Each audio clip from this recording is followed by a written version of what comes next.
ప్రభుత్వం చేస్తున్న దగా పట్ల రైతులంతా కూడా నిరసన వ్యక్తం చేస్తున్నారు. వాళ్ళంతా కూడా పోరుబాట పట్టిండ్రు. ఇక నిజామాబాద్ నుంచి రవీందర్ మనకి అందుబాటులో ఉన్నారు. రవీందర్ తో మాట్లాడదాం.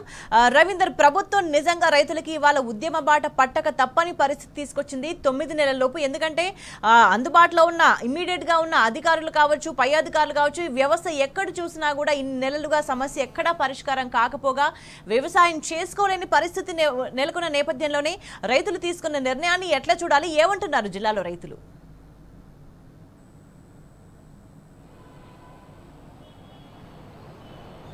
రైట్ స్వేచ్ఛ అధికారం ఎక్కారు, రైతులను మర్చారు. అధికారం అందలంను శాసిస్తుంది.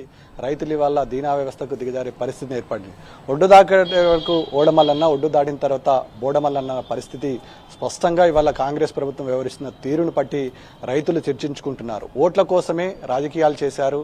ఓట్ల కోసమే రైతుల ఓట్లను డబ్బాలో వేయించుకోవడానికి అనేక హామీలను గుప్పించి రైతులకు మోచేతికి బిల్లం పెట్టిన పరిస్థితి స్పష్టంగా కనబడుతుంది. ఇవాళ రైతు దీనా వ్యవస్థలున్నాడు. రైతు అస్తవ్యస్తమైంది. రైతు బతుకు చిందరబందరమైంది. దీన్ని పట్టించుకున్న పాలకులు తమకు పట్టనట్టుగా వ్యవహరించడం పట్ల రైతు చిన్నబుచ్చుకుంటున్నాడు. ప్రతిరోజు ఆవేదన చెందుతున్నాడు.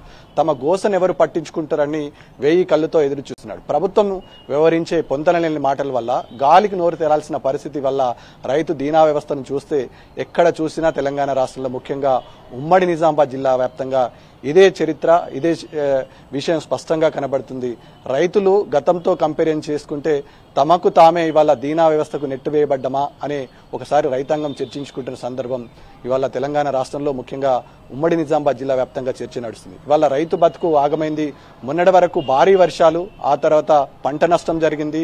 ఇప్పుడు చీడపీడల పురుగులతో పొలాలు పూర్తి స్థాయిలో ఎర్ర తెగులు రావడం వల్ల పొలాలు చేతికొచ్చే పరిస్థితి కూడా లేదు. అటు వైరస్ బారిన పడ్డ పొలాలు ఎకరానికి 40 నుంచి 50 బ్యాగులు పండించే రైతులు ఇవాళ 20 బ్యాగులు పండితే సరిపోదనే పరిస్థితికి వచ్చిందంటే వ్యవసాయ రంగం పట్ల తెలంగాణ వ్యవసాయ రంగం రైతులు ఎదుర్కొనే పరిస్థితి మనకు స్పష్టంగా కనబడుతుంది.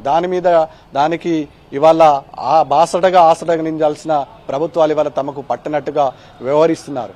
ఇవాళ రైతాంగానికి తగు సూచనలు సలహాలు చేయాల్సిన వ్యవసాయ అధికారులు పూర్తి స్థాయిలో నిర్వీర్యం కాబడ్డాయి. గత ముఖ్యమంత్రి కేసీఆర్ కొనసాగిన సమయంలో ప్రతి గ్రామానికి ఒక క్లస్టర్ను ఏర్పాటు చేసి రైతు వేదికలు పూర్తి స్థాయిలో ఉండేవి. కానీ ఇప్పుడు ఆ పరిస్థితి ఏ అగ్రికల్చర్ ఆఫీస్ కానీ, జేడీఏ కానీ, ఏడీఏ కానీ, ఏఈఓ కానీ ఇలాంటి అధికారులు పేరుకు కూడా గత 9 నెలల్లో రైతుల నోట్ల నుంచి వినడం లేదు. అంటే పరిస్థితి వ్యవసాయ రంగం పూర్తిగా నిర్వీర్యం చేయబడ్డది. వ్యవసాయ రంగం పూర్తిగా గాలికి వదిలేయబడ్డదన్న స్పష్టంగా ఉంది. ఈ నేపథ్యంలో ఇక రుణమాఫీ పొంతనలేని హామీలను గుప్పించి అందలమెక్కినటువంటి కాంగ్రెస్ సర్కారు వల్ల రైతుల జీవితాలతో చెలగాటమాడుతున్నట్టుగా రైతులు వాపోతున్నారు. ప్రతిరోజు ఒక కొత్త వార్తను రైతులు చెవిలో వేసి వారిని ప్రలోభపెట్టి మభ్యపెట్టి ఇంకా ఏమార్చే ప్రయత్నము ప్రతిరోజు రైతులను ప్రభుత్వాన్ని నిందించకుండా కప్పదాటి చర్యలకు పాల్పడుతున్నారని రైతులైతే ప్రధానంగా భావిస్తున్న సందర్భం ఉమ్మడి నిజామాబాద్ జిల్లా వ్యాప్తంగా స్పష్టంగా కనబడుతుంది.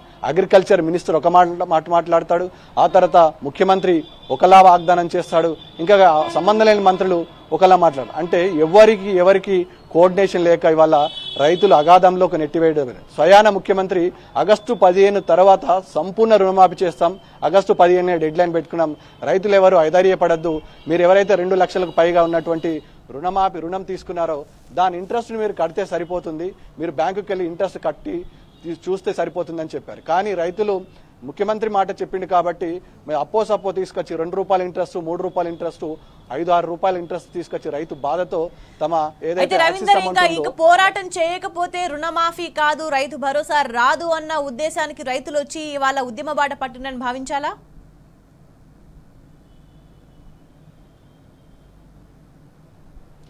స్వేచ్ఛ ప్రధానంగా ఇవాళ రైతు అగాధంలోకి నెట్టిబెట్టబడ్డాడు, నిర్లక్ష్యానికి గురవుతున్నామన్న విషయం రైతున్నాడు. ముఖ్యంగా ఇక్కడ ఉమ్మడి నిజామాబాద్ జిల్లాలో అది అటు కామారెడ్డి, అదేవిధంగా బాన్స్వాడ, ఎల్లారెడ్డి పరిసర ప్రాంతాల్లో రైతులు ఈపాటికే సంఘటితంతో పాటు ఆర్మూర్ రైతులు ముఖ్యంగా సంఘటితమయ్యారు చెప్పొచ్చు.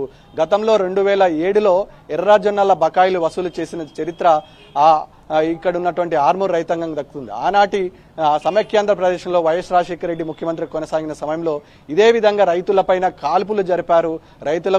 చాలా మంది రైతులకు తూటాలకు బలి కావడం జరిగింది. ఈ నేపథ్యంలో ఆ స్పిరిట్ ని మళ్లీ పుచ్చుకొని ఇవాళ ఆర్మూర్ రైతాంగం కూడా సంఘటితం అయ్యింది. రేపు రైతు ఐక్య కార్యాచరణ కమిటీ ఆధ్వర్యంలో రైతు నిరసన కార్యక్రమాలకు పిలుపునివ్వడం జరిగింది. మొన్న 24 తారీఖున రైతు సంఘటితమయ్యి ఒక ఐక్య కార్యాచరణ కమిటీని ఏర్పాటు చేయడం జరిగింది.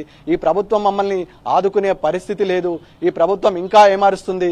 ఇవాళ రైతుకు 3 దఫాలుగా అందాల్సినటువంటి రైతు సంబంధించిన ఏదైతే బీమా కల్పిస్తామని చెప్పారో, అదేవిధంగా రైతు భరోసా కార్యక్రమం కల్పిస్తామని చెప్పారో అది ఎట్టి పరిస్థితుల్లో నిలబెట్టుకునే పరిస్థితి లేదు.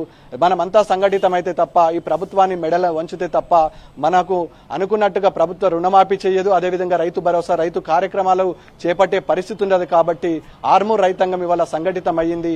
ఎర్రజొన్న బకాయిలను ఏ విధంగా వసూలు చేసిందో అదే స్పిరిట్ ను పూర్తి చేసుకుని ఇటు నిజామాబాద్ రూరల్ తో పాటు నిజామాబాద్, బాల్కొండ, ఆర్మూర్ రైతులంతా సంఘటితమయ్యి దీనికి బీఆర్ఎస్ పార్టీ సంపూర్ణ మద్దతు ప్రకటించింది. ఇప్పటికే జిల్లాలో ఉన్నటువంటి బీఆర్ఎస్ మాజీ ఎమ్మెల్యేలు సంపూర్ణ మద్దతు ప్రకటించడం జరిగింది.